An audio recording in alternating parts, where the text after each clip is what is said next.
Bom dia, irmãos.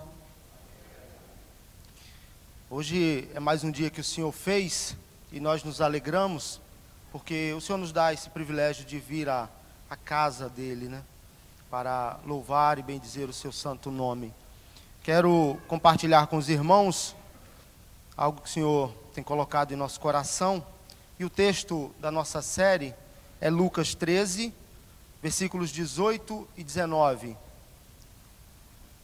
Evangelho de Jesus, segundo escreveu Lucas, capítulo 13, versículos 18 e 19. Texto pequeno, podemos ler todos juntos.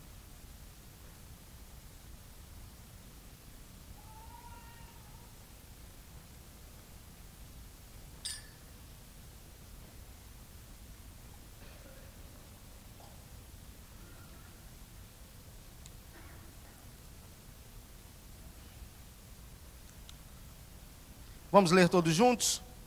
Versículos 18 e 19. E dizia: a que é semelhante o reino de Deus? E a que o compararei? É semelhante a um grão de mostarda, que um homem plantou na sua horta, e cresceu, e fez-se árvore, e as aves do céu aninharam-se nos seus ramos. Amém. A que é semelhante o reino de Deus, e a que o compararei?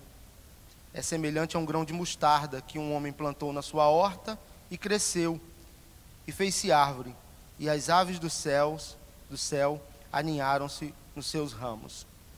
Amém. Irmãos, pedi um pouquinho da paciência de vocês hoje, porque o resfriado insiste em não ir embora, e a voz não ajuda muito, mas temos a certeza do cuidado de Deus e nós chegaremos ao final bem, se Deus quiser. E aí me alegra porque o pastor é amigo, né, companheiro. Ele hoje pela manhã falou: estou ficando resfriado também. Eu falei: isso aí, junto comigo. Eu estou quase bom e ele está ficando ruim. Está dizendo que pegou de mim. Isso não é verdade, isso não é verdade. Isso não é verdade. Irmãos,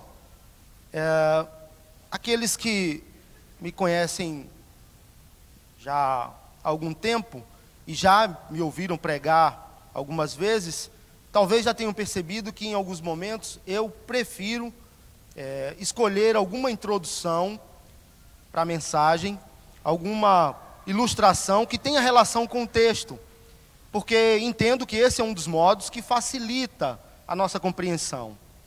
E aí eu normalmente escolho, às vezes uma analogia. Semana conversava com os jovens aqui na igreja e falava, né, sobre essas coisas, de como é interessante, como às vezes isso facilita para a nossa compreensão. Mas nessa manhã será um pouquinho diferente. Não utilizarei nenhuma introdução ou ilustração para facilitar. E por que não?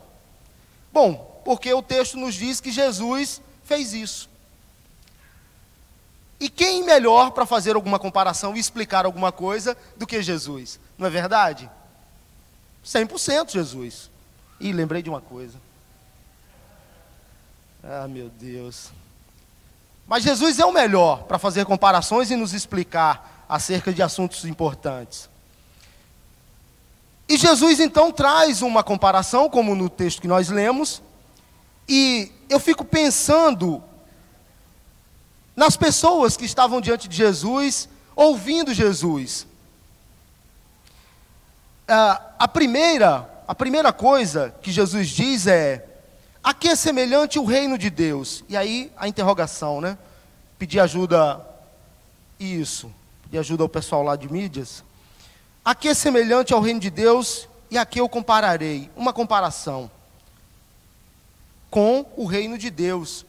Nós estamos diante, nesse primeiro versículo que nós lemos, de uma pergunta retórica. Um artifício utilizado por Jesus para aguçar o interesse das pessoas que estavam ouvindo. Religiosos, não religiosos, adultos, talvez crianças, enfim. Um artifício utilizado por Jesus para aguçar o interesse das pessoas. A que é semelhante o reino de Deus? E aí, fico pensando nas pessoas: opa, reino de Deus? Jesus falando? Ele que tem realizado coisas extraordinárias no nosso meio, certamente virá uma comparação extraordinária também. Algo grandioso. Ele vai comparar o reino a algo grandioso. Sem dúvida, a comparação que Jesus vai fazer é extraordinária. Diferenciada. E foi mesmo, né? Foi mesmo. Aqui é semelhante ao reino de Deus. E com o que eu posso comparar o reino de Deus? É semelhante a um grão de mostarda. E aí o pessoal pode ter dito assim, bom, sério? Como assim um grão de mostarda? Há um grão de mostarda? Pode passar. Há um grão de mostarda, Senhor? Como assim? Um pequeno grão de 2 milímetros de diâmetro, que lançado ao solo, dependendo das condições do solo, pode demorar de 3 a 10 dias para germinar e pode se tornar uma árvore de 3 a 4 metros. Sério? Que o Senhor está comparando o reino de Deus a um grão de mostarda? Aparentemente não faz sentido, Senhor. O grão de mostarda, irmãos, era uma das menores sementes no tempo de Jesus. E Jesus compara o reino de Deus a um pequeno grão de mostarda. Por quê? Por quê? É interessante perguntar isso e pensar nisso, porque quando fazemos comparações, o nosso interesse é lançar luz sobre o assunto ou sobre o tema, para que a pessoa entenda o que estamos dizendo. Você faz algumas comparações para explicar o tema ou o assunto, para que a pessoa entenda melhor, correto? Isso faz todo sentido. Por exemplo, eu conheço uma mãe, não vou dizer o nome, talvez os irmãos saibam quem é, que uma criança, não sei quantos anos tinha, agora não me lembro, né? Talvez 5 anos, não me lembro bem. Ela falando sobre a Bíblia, sobre os ensinamentos de Deus, e aí a criança pergunta, mas mamãe, como que eu sei que Deus existe se eu não o vejo? E aí, erro 404, né? Deu tela azul. A mãe ficou assim, Senhor, me ajuda a sair dessa agora, porque eu preciso sair dessa. Como é que eu respondo esse negócio? Como é que eu posso dizer para uma criança que o Senhor existe, se ela diz que não vê? E aí? E aí veio a comparação, né? O Espírito Santo colocou na cabeça dessa mãe a comparação que poderia ajudá-la. Ela disse, bom, não é a melhor comparação, mas eu vou fazer e talvez te ajude. E a criança disse, então tudo bem, diga. Ela disse, você sabe que o vento existe, correto? Sim, você vê as árvores balançando, sente o vento, não sente? Sinto. Então, Deus é assim. As coisas que foram criadas, como as plantas, os animais, foram criadas por Ele. Nós não vemos a Deus, mas sentimos a Sua presença. Quando Ele fala ao nosso coração, nós sentimos a presença de Deus. E aí ela ficou esperando para ver se a criança se dava por satisfeita. E a criança disse, tudo bem, mamãe, entendi. Glória a Deus, aleluia. Irmãos, são comparações que fazem todo sentido, que ajudam, né?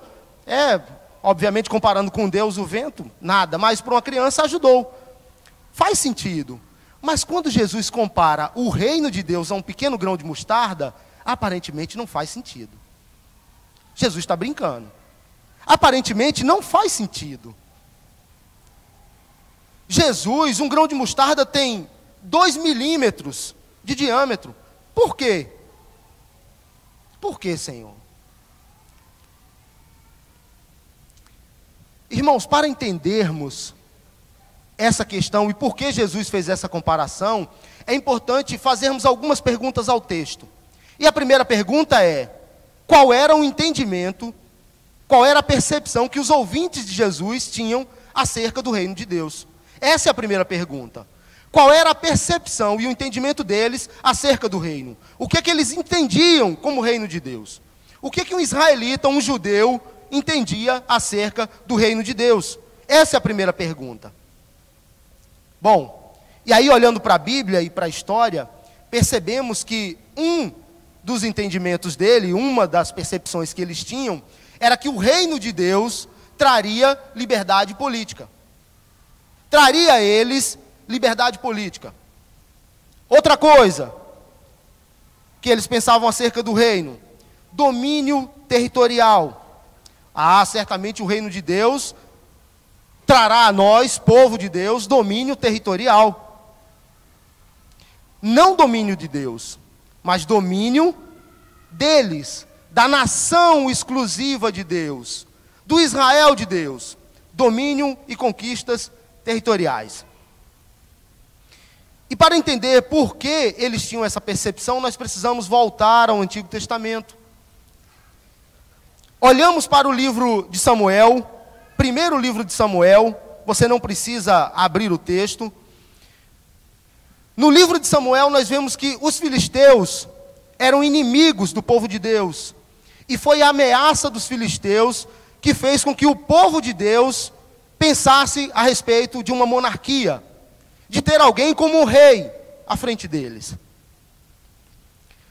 Os filisteus já tinham forçado a tribo de Dan a fugir para um determinado lugar. E o golpe decisivo dos filisteus contra os israelitas é no dia em que aproximadamente 34 mil hebreus morreram em batalha. Os filisteus matam aproximadamente 34 mil israelitas, 34 mil hebreus. Capturam a Arca da Aliança, aquilo que simboliza a glória de Deus, e matam os sacerdotes Hofni e Finéias, filhos do sacerdote Eli. Essas informações estão no primeiro livro de Samuel, capítulo 4. Nós percebemos então que, para aquele povo, para aqueles que sobreviveram, foi uma derrota total, completa. Eles estavam diante de uma humilhação espiritual e militar. Eles estavam angustiados, esmagados, em desespero. E para onde eles deveriam se voltar? Para Deus. Mas o desejo dos israelitas é se voltar para uma monarquia, para ter um rei, como as outras nações. E aí o tempo passa, a monarquia se estabelece, e vem Saul como o primeiro rei sobre Israel. Saul não foi muito sábio, não foi um rei segundo o coração de Deus, errou muitas vezes, e o povo também sofreu com as suas escolhas. Mas o tempo vai passando, e chega ao trono um segundo rei. Esse rei, sim, tem um coração voltado para Deus. Davi, que faz com que Israel experimente um tempo inesquecível. Davi une os povos, une os estados, une as pessoas, vence os inimigos, derrota os filisteus e faz com que Israel experimente um tempo dourado. É Davi, irmãos, que vai derrotar os filisteus e vai fazer com que os filisteus devolvam a Arca da Aliança. Para os hebreus, para os israelitas, o que estava acontecendo ali era o cumprimento da promessa feita a Abraão em Gênesis 12. De ti farei uma grande nação, uma nação abençoada. Nós estamos experimentando isso. Davi derrotou os nossos inimigos. Mas o tempo passa, irmãos. O tempo passa. O reinado de Davi não dura para sempre. Davi morre. E os tempos seguintes não são tão bons para os hebreus, para os israelitas. E eles experimentam situações ruins, difíceis. E o sentimento deles, a sensação deles, é de saudade daquela época dourada, em que Davi era o rei, em que eles venciam seus inimigos, em que eles dominavam os territórios. E após o sofrimento, as dores, especialmente o tempo de cativeiro, obviamente muitos dos hebreus e dos israelitas iriam pensar sobre o reino de Deus como uma conquista territorial, de domínio político. Mas não é assim. Não é assim. Esse era o pensamento deles. Por quê? Porque eles entendiam um Messias que pudesse vir e libertá-los do cativeiro, libertá-los dos inimigos. E Jesus vem, o Messias prometido por Deus, para salvar o seu povo, mas faz uma comparação diferenciada acerca do reino de Deus. Ele diz, bom, o reino de Deus é semelhante a um grão de mostarda. O reino de Deus não está numa faixa territorial. Não que Deus não tenha domínio sobre todas as coisas. Como já disse aqui, Deus criou todas as coisas. Cada pedaço desse planeta, do universo, pertence a Deus e está debaixo do seu domínio. Deus conhece todas as coisas e domina todas as coisas. Tudo está debaixo do seu poder, do seu domínio, da sua soberania. Mas o reino de Deus não é manifestado dessa forma. Não é manifestado dessa forma. Ele não tem fronteiras, hino, bandeira, classe política. O reino de Deus não é uma propriedade. Não é.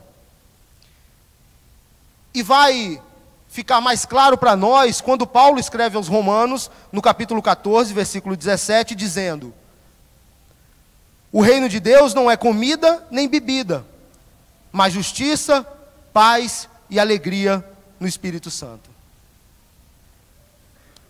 O reino de Deus, irmãos, é manifestado na pessoa do Senhor Jesus, que mostrou o seu poder e sua autoridade sobre todas as coisas. A natureza precisou obedecer a Jesus. Um dia, diante de uma tempestade, Jesus dormia no barco. E os discípulos amedrontados acordam e dizem: Senhor, não se importa, todos nós vamos morrer. Nós vamos perecer diante dessa situação. O Senhor não se importa? E Jesus olha para os discípulos e questiona: a fé de vocês é muito pequena. E Jesus acalma a tempestade, dando uma ordem ao vento e às águas. E eles obedecem. E os discípulos perguntam: quem é este que até o vento e as águas lhe obedecem? Este é Jesus, o Deus Todo-Poderoso e Soberano que habita conosco. A natureza obedeceu ao Senhor Jesus. Jesus expulsou demônios, curou aqueles que estavam doentes, perdoou pecados. Jesus ressuscitou mortos, como o caso de Lázaro. E é Jesus que vai dizer que se todas essas coisas acontecem, é sinal de que o reino de Deus estava presente. Se tudo isso acontece, é sinal de que o reino de Deus chegou entre vós. O reino de Deus está no meio de vós. O reino de Deus chegou. E é o Senhor Jesus que é condenado à morte injustamente. E é colocado numa cruz. E morre na cruz do Calvário. Mas ao terceiro dia ressuscita, vencendo a morte. E tudo isso acontece, irmãos, para nos livrar da condenação eterna. De modo que todo aquele que ouviu o Evangelho, que foi alcançado pelo Evangelho, foi salvo e transformado por Jesus. Todos aqueles que ouvirão o Evangelho no futuro, todos aqueles que forem alcançados pelo Evangelho, serão transformados por esse Evangelho e serão salvos da condenação eterna. E Jesus diz: essa é a manifestação do reino de Deus no meio de vós. O Senhor Jesus, Rei dos reis e Senhor dos senhores. O reino de Deus, irmãos, está no coração e na mente de todo aquele que foi alcançado pelo Evangelho. O reino de Deus é manifestado por todo aquele que foi transformado pelo Evangelho. De modo que eu e você, onde nós estamos, nós podemos manifestar o reino de Deus.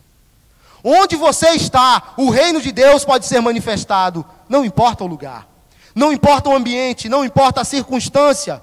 Nós podemos manifestar o reino de Deus. Mas após ouvir tudo isso, uma segunda pergunta pode ser feita. Nós entendemos qual era a percepção que muitos dos israelitas tinham acerca do reino de Deus. Eles pensavam que o reino de Deus era de domínio político e territorial. Traria a eles prosperidade material, por exemplo. Mas nós não entendemos assim, correto? Talvez não. Mas a pergunta que pode surgir é: qual é a percepção de reino que nós temos? Qual é o entendimento de reino de Deus que eu e você temos? Ou melhor, o que é o reino de Deus para mim e para você?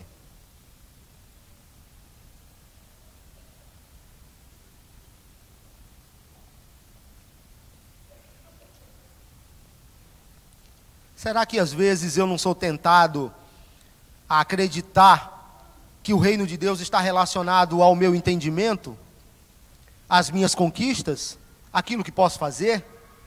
Será que às vezes eu não sou tentado a pensar que o reino de Deus está relacionado aos resultados e às metas que foram estabelecidas pelos homens?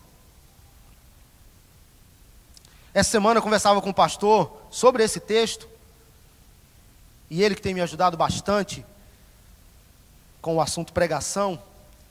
Ele disse assim: Robério, para pensar sobre o que algumas pessoas pensam sobre mega igrejas. Você olha para uma mega igreja, por exemplo, uma igreja de 1000 membros, e o que você pensa? Um trabalho muito bem sucedido, o reino de Deus sendo manifestado naquele lugar. Verdade, verdade.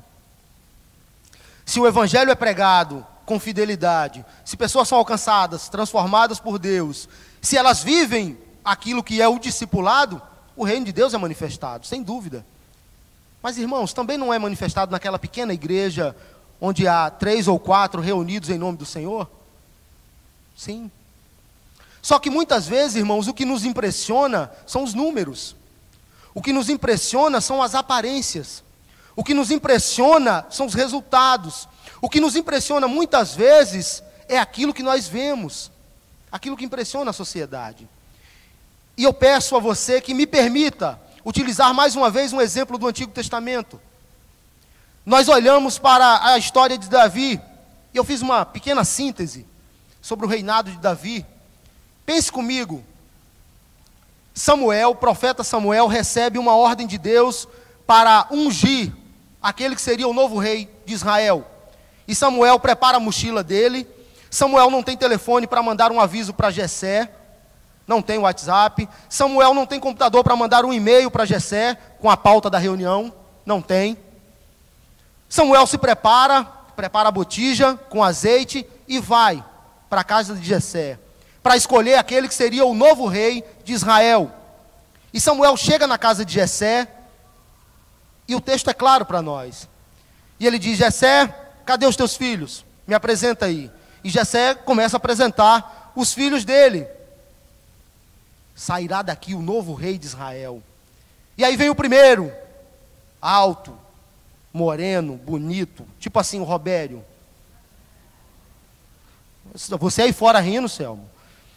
Vem o primeiro e Samuel olha e diz: certamente é esse. Não é. E aí Deus: não é não. Vem o segundo. Samuel olha as características externas e diz: certamente é esse. Não é. Terceiro. E aí Deus diz para Samuel: Samuel, você olha o exterior, Samuel. Você olha a aparência, o físico. Eu olho o coração. Acabaram-se os teus filhos, Jessé? Olha, acabou. Tem mais um. Está pastoreando as ovelhas lá longe, bem distante. Fazendo um trabalho que não é muito significativo. E Samuel diz: vai lá e chama ele. Manda alguém buscá-lo. E chega Davi, um jovem, de pouca expressão. E Deus diz: é esse aí. Esse é o meu escolhido. E Davi, irmãos, aquele que não tinha grandes expressões nem para a própria família, vai ser um rei segundo o coração de Deus. Vai ser o maior rei que Israel já conheceu. Davi. Nós damos um passo a mais e vamos para o Novo Testamento. Jesus, o Rei dos Reis, Senhor dos Senhores, está no meio do seu povo. Vem como um ser humano. Jesus poderia ser alguém muito significativo para o seu tempo, né? Nasce numa manjedoura, lugar dos animais, família pobre. Jesus caminha com seus discípulos e um dia alguém se aproxima e diz: eu quero te seguir também. E Jesus diz: olha, As aves dos céus têm seus ninhos, as raposas, o lugar para habitar, mas o Filho do Homem não tem onde reclinar a cabeça. Eu não tenho casa, eu não tenho nada. Eu sou alguém que, para os olhos de muitas pessoas, não tem importância alguma. O Filho de Deus, o nosso Senhor e Salvador. E é Ele quem escolhe 12 discípulos. E talvez você pense comigo, Jesus poderia escolher 12 homens capacitados, homens de grande expressão, homens de um conhecimento teológico acima da média, rabinos. Nenhum deles, irmãos. Pescadores, cobradores de impostos, pessoas sem expressão para o seu tempo. Poucos discípulos e discípulos sem expressão. Mas pare para pensar. A mensagem transmitida por Jesus, colocada no coração dos discípulos e que seria pregada por cada discípulo, é uma mensagem poderosa, que alcançaria muitas pessoas. De modo que, após a ascensão de Jesus, no Pentecostes, Pedro prega o primeiro sermão e 3.000 pessoas são alcançadas pelo Evangelho. Alguém sem expressão, pregando o reino de Deus e alcançando vidas, e vidas sendo transformadas pelo Evangelho. Meus irmãos, Jesus escolhe 12, e 2.000 anos depois, mais de 2 bilhões de pessoas afirmam que foram alcançadas pelo Evangelho. Se dizem cristãs. Mais de 2 bilhões de pessoas. O reino de Deus é como um grão de mostarda. Aparentemente, sem expressão, mas que alcança os objetivos e propósitos divinos.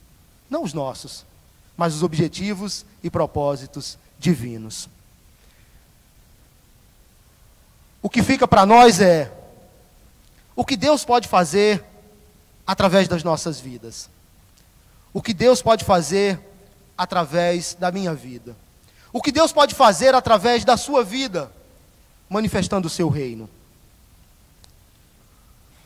Eu tenho um irmão de sangue, meu irmão, mais novo, que não está na igreja hoje, que está distante do Evangelho. E há alguns dias, Deus tem falado ao meu coração para iniciar um processo de discipulado com ele. E eu compartilhei com o Ivanilde, minha confidente. Eu disse, olha, eu estou pensando em iniciar um discipulado com meu irmão. Mas eu estou preocupado, qual abordagem fazer? Qual material utilizar? O que dizer a ele? Como iniciar? Preocupado, irmãos, com algo que traga impacto à vida dele. De que forma eu posso iniciar e ganhá-lo para Cristo? E aí, pensando nesse texto, e obviamente o texto começa falando, em primeiro lugar, ao meu coração, o Espírito Santo disse, meu amigo, prega o Evangelho, fala do amor de Jesus, fala sobre o Evangelho. Quem faz a obra é o Espírito Santo. O Espírito Santo não vai errar a ponte aérea, né, Lucas? O Espírito Santo vai fazer a obra no tempo de Deus, não no nosso. O que Deus pode fazer através da minha vida e da sua vida? Irmãos, o desafio que fica e a aplicação que fica é, Deus quer usar você. Que talvez em muitos momentos se ache pequeno diante da situação. Eu sou pequenininho, Senhor, eu não posso fazer isso. Pode, você pode. Em nome de Jesus, você pode. E o próprio Jesus disse, aquele que crê em mim, maiores obras fará. É possível, irmãos. É possível alcançar pessoas, é possível anunciar o Evangelho e ver vidas sendo transformadas pelo poder do Senhor. Que saiamos daqui desafiados pelo Senhor, para falar do amor de Cristo para as pessoas, aqui em Cavalcante, no lugar onde moramos, no lugar onde trabalhamos, onde estudamos, manifestando o reino de Deus para que vidas sejam transformadas. Só assim, irmãos, experimentaremos um tempo melhor e um mundo melhor, para a glória de Deus. Amém.